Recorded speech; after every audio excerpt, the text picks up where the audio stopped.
স্বাগতম আরেকটি নতুন ভিডিওতে।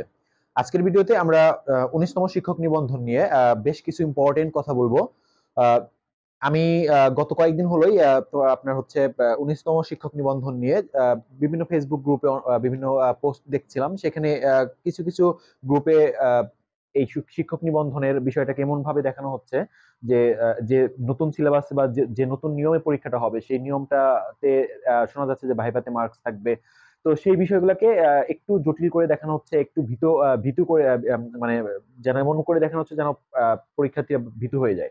আসলে আমি আজকে এই বিষয়গুলো ক্লিয়ার করার চেষ্টা করব যে আসলে ভীতু হওয়ার কিছু নাই।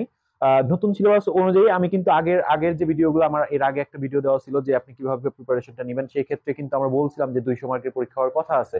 এখনো পর্যন্ত যেগুলো শোনা যাচ্ছে সেগুলো কিন্তু আসলে আহ, শোনা যাচ্ছে এগুলা আসলে ফাইনালি কতটুকু ফাইনালি যখন সার্কুলারটা আসবে বা বিধিমালা নতুন করে চলে আসবে তখন আমরা সবকিছু একদম ক্লিয়ারলি জানতে পারবো। বাট যেটা শোনা যাচ্ছে এরকমই হয়তো হবে।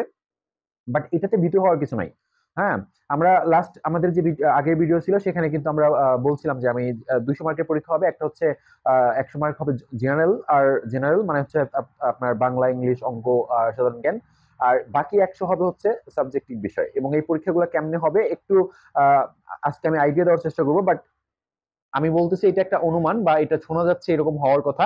বাট একদম কেমন হবে সেটা শিওরলি সার্কুলার বা বিধিমালা প্রকাশ করার পরে, নতুন করে যে বিধিমালা তৈরি করতেছে শিক্ষক নিবন্ধনের জন্য, পরীক্ষার জন্য, সেটা আসলে বোঝা যাবে। এবং এখানে কিন্তু আরেকটা বিষয় শোনা যাচ্ছে যে ভাইভাতে মার্কস থাকবে।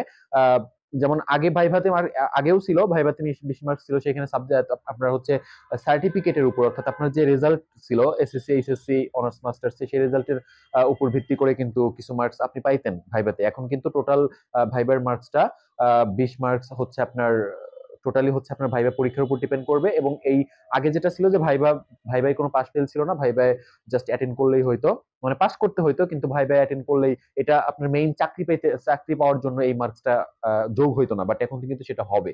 তো বিষয়গুলো অনেকেই বলতেছে যেটা দুর্নীতি হতে পারে। তো আমি একটু বিষয়টা ক্লিয়ার করি আপনাদের, দেখেন। সো এখন থেকে আমি আমার মাদ্রাসার জন্য একটু ডিফারেন্ট, আমি মাদ্রাসার কথা এখানে বলতেছি না, আমি জেনারেলের কথা বলতেছি।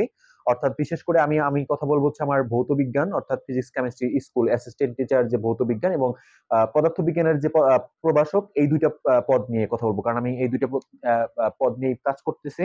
তো দেখেন, এই ভৌত বিজ্ঞান অর্থাৎ অ্যাসিস্ট্যান্ট টিচার ফিজিক্স কেমিস্ট্রি, ভৌত বিজ্ঞান যেটাকে বলতেছি আমরা, আর হচ্ছে প্রভাষক পদার্থ বিজ্ঞান, এই এই অর্থাৎ জেনারেলের যে বিষয়টা 100 হচ্ছে আপনার থাকবে, আপনার জেনারেল, এটাকে জেনারেল বলতেছি, অর্থাৎ এর মধ্যে থাকবে আমাদের এটা এমসিকিউ পদ্ধতিতে হবে। আর বাকি 100 থাকবে হচ্ছে বিষয় ভিত্তিক, আপনি যে বিষয়ে পড়াশোনা করছেন, আপনার যে অনার্স মাস্টার্স করার বিষয় ছিল, আপনি যে বিষয়ে আবেদন করতেছেন টিচার হওয়ার জন্য, সেই বিষয়ের উপরে 100 মার্কের পরীক্ষা হবে। এই 100 মার্কের পরীক্ষা এটা শর্ট প্রশ্ন আকারে হওয়ার কথা আছে বা লিখিত হওয়ার, যেটা এখনো ক্লিয়ার না আমরা। হ্যাঁ, তবে শোনা যাচ্ছে যে এটা শর্ট প্রশ্ন আকারে হবে, মানে ছোট ছোট প্রশ্ন করবে এবং আপনাকে উত্তরগুলো খাতায় লিখতে হবে। এমসিকিউ পদ্ধতি যেমন দাগাইতে হয় ওইরকম না, শোনা যাচ্ছে যে ছোট ছোট প্রশ্ন করা হবে এবং এই প্রশ্নগুলো খাতায় আপনাকে লিখতে হবে, এবং এই 100 মার্ক হবে হচ্ছে এমসিকিউ। ঠিক আছে, এমসিকিউ পদ্ধতিতে হবে। এবং এখানে থাকবে বাংলা হচ্ছে থাকবে আপনার 25, ঠিক আছে। আহ গণিত থাকবে হচ্ছে আপনার 25, তারপরে আপনার ইংরেজি থাকবে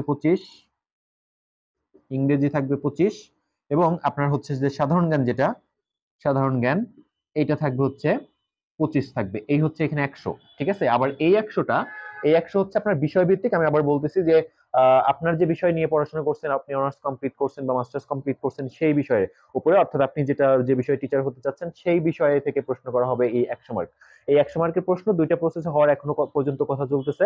একটা হচ্ছে আপনার শর্ট প্রশ্ন, যেটা ছোট ছোট প্রশ্ন করবে, টিকা মানে যেটাকে আমরা টিকা বলি বা এক কথায় উত্তর বলি, এটা প্রশ্ন করবে এবং এটা খাতায় আপনাকে লিখতে হবে, অথবা এমসিকিউ হওয়ার পসিবিলিটি আছে। এটা আমরা হয়তো সার্কুলার আসলে বুঝতে পারবো।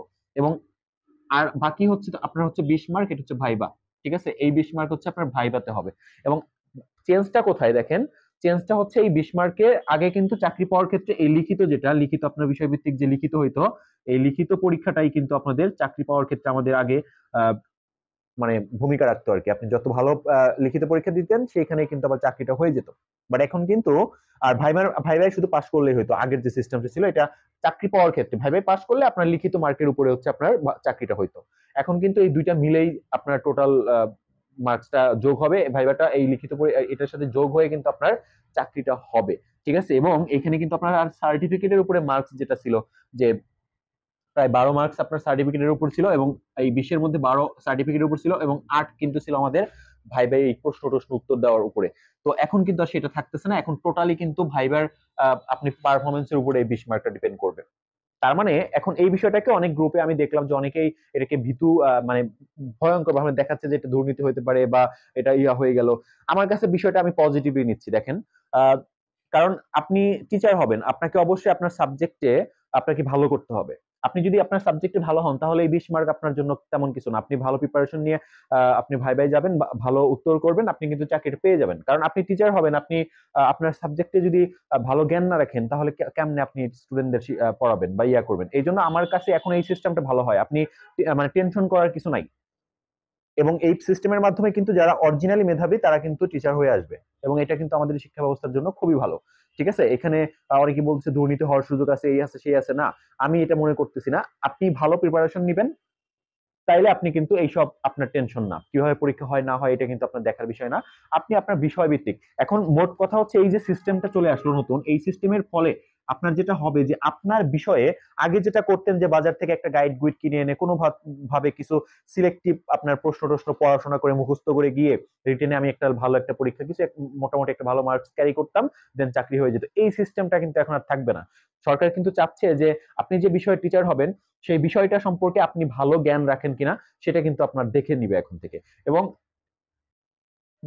সব সামগ্রিক সিস্টেম দেখে বোঝা যাচ্ছে যে আপনি যদি নিবন্ধন পরীক্ষায় পাশ করতে চান বা এখন টিচার হইতে চান তাহলে অবশ্যই আপনার বিষয়ে আপনাকে এক্সপার্ট হইতে হবে, ভালো জ্ঞান রাখতে হবে, অবশ্যই ভালো জ্ঞান রাখতে হবে, এটার বিকল্প নাই। এই জন্য আপনারা এখন থেকেই আপনাদের যে বিষয় আছে, আর এই যে 100 মার্ক যে জেনারেল, এটা কিন্তু আমার মনে হয় যে 1-2 মাসে একটু পড়লেই এটা এখান থেকে আহামরি প্রশ্ন আসবে না। কিছু সাম্প্রতিক বিষয় এবং এই যে বাংলা ইংলিশের যে বেশি না মানে খুব ডেপথের বিষয় এখান থেকে আসবে না।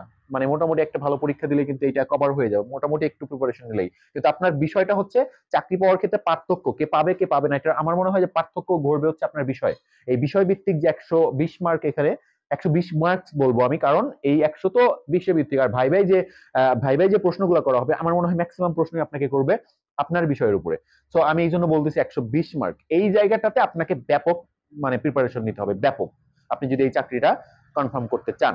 তো এই জন্য আপনাকে আপনার বিষয়ে ভালো করে পড়াশোনা করতে হবে, এইটা শিওর। কারণ চাকরি পাবে কি পাবে না এটা ডিপেন্ড করবে এই সাবজেক্টিভ এই মার্কগুলোর উপরে। আপনার সাবজেক্টে আপনার যত বেশি দখল থাকবে আপনি চাকরির দৌড়ে তত বেশি এগিয়ে থাকবেন। ঠিক আছে, তো এখন থেকে আপনারা এই সাবজেক্টিভ বিষয়, আপনার যে বিষয় সেটা নিয়ে পড়াশোনা শুরু করেন। আমরা যারা ভৌত বিজ্ঞান, অর্থাৎ আমরা ভৌত বিজ্ঞান যেটা ফিজিক্স ফিজিক্স আর হচ্ছে আপনার কেমিস্ট্রি, এই যে এটা হচ্ছে এই দুইটা মিলে ভৌত বিজ্ঞান, এই ভৌত বিজ্ঞান এবং হচ্ছে আপনার পদার্থ বিজ্ঞানের প্রভাষক পদার্থ বিজ্ঞান, এই দুইটা কোর্স নিয়ে এই দুইটা আপনার হচ্ছে সহকারী শিক্ষক ভৌত বিজ্ঞান অর্থাৎ ফিজিক্স কেমিস্ট্রি আর প্রভাষক পদার্থ বিজ্ঞান, এই দুইটা বিষয়ে যারা ভালো করতে চান, যারা এই সাবজেক্টিভ অংশটা, এই বিষয়ভিত্তিক অংশটাতে ভালো করতে চান, তাদের জন্য কিন্তু আমি একটা কোর্স করার চিন্তা ভাবনা করতেছি। তো এই কোর্সে যদি আপনারা ভালো করতে চান এবং কোর্সে একদম ডিটেইলস আপনাকে কিভাবে প্রশ্ন হইতে পারে, কোত্থেকে প্রশ্ন হইতে পারে, কি কি পড়তে হবে না পড়তে হবে আপনাকে একদম, যা অনেকেরই কিন্তু দেখেন ফিজিক্স কেমিস্ট্রি আমরা অনেকে হয়তো এই বিষয়ে আপনার অনার্স মাস্টার্স করি, তারপরে কিন্তু বিষয়ভিত্তিক পড়াটা আমাদের ক্ষেত্রে এটা খুব ভালো হয় না, মনে নেই। হ্যাঁ, বিশেষ করে ইন্টারমিডিয়েটের বা 9-10 বা এই সিলেবাস গুলো আমাদের ভালো দখল নেই। তো এই যে এটাকে ঝালাই করার জন্য বা আরো ভালো প্রিপারেশন নেওয়ার জন্য আপনি আমার সাথে থাকতে পারেন, আমার কোর্সে জয়েন করতে পারেন। কোর্সটা জয়েন করার জন্য বা যে কোনো ইনফরমেশনের জন্য আমার একটা গ্রুপ আছে, সেই গ্রুপটা আমি ভিডিও ডেসক্রিপশন লিংকে দিয়ে রাখবো, ওইটাতে অ্যাড হয়ে থাকলে ওইখানে জানতে পারবেন যে কোর্সটা কখন শুরু হবে বা কিভাবে শুরু হবে, সবকিছু আমি ওইখানে বলে দিব। তো যদি আপনাদের ইচ্ছা হয় তাহলে ওই কোর্সে এই যে গ্রুপটা আমার ওপেন করা আছে 19তম নিবন্ধনের জন্য, সেখানে আপনারা চাইলে জয়েন করে রাখতে পারেন। পরবর্তীতে সবকিছু জানাই দেওয়া হবে। এই কোর্স বলতে আপনাকে একদম বেসিক লেভেল থেকে প্রশ্ন কোত্থেকে হইতে পারে, কিভাবে হইতে পারে, সবকিছু একদম বেসিক লেভেল থেকে এই দুইটা জায়গায় এই কোর্সটাতে আপনার ক্লিয়ার করা হবে এই বিষয়ে, অর্থাৎ প্রভাষক পদার্থবিজ্ঞান আর ভৌত বিজ্ঞান হচ্ছে ভৌত বিজ্ঞানের জন্য যে অ্যাসিস্ট্যান্ট টিচার ভৌত বিজ্ঞান, এই জায়গাটাতে যেভাবে প্রশ্ন আসতে পারে লিখিত প্লাস ভাইবা, এই যে বিষয়ভিত্তিক এই মার্কসটা আমি বলবো 120 মার্ক, এই মার্কসের জন্য আপনাকে যেন কোনো কষ্ট না করতে হয় এবং আপনার বেসিকটা যেন স্ট্রং হয়, সেই জন্যই আমাদের এই কোর্সটা আমি চালু করতে চাচ্ছি আপনাদের কথা চিন্তা করে। তো সেই কোর্সটাতে যদি জয়েন করতে চান তাহলে আমি গ্রুপ লিঙ্কটা এখানে দিয়ে রাখবো আর কি। ওই গ্রুপে আপনি পরবর্তীতে কিভাবে কোর্সটা কখন চালু হবে কিভাবে আমি বিস্তারিত ওই গ্রুপে পেয়ে যাবেন। এই জন্য আমি আপাতত একটা গ্রুপ খুলছি, ওই গ্রুপে আপনি চাইলে জয়েন হয়ে থাকতে পারেন। তো যাই হোক, আমি আশা করি বুঝাইতে পারছি যে আসলে কনফিউশন হওয়ার কিছু নাই। এখন যে প্রসেসে যাচ্ছে সরকার সেটা আরো ভালো হবে, আপনাদের জন্য ভালো ভালো টিচার পাবেন।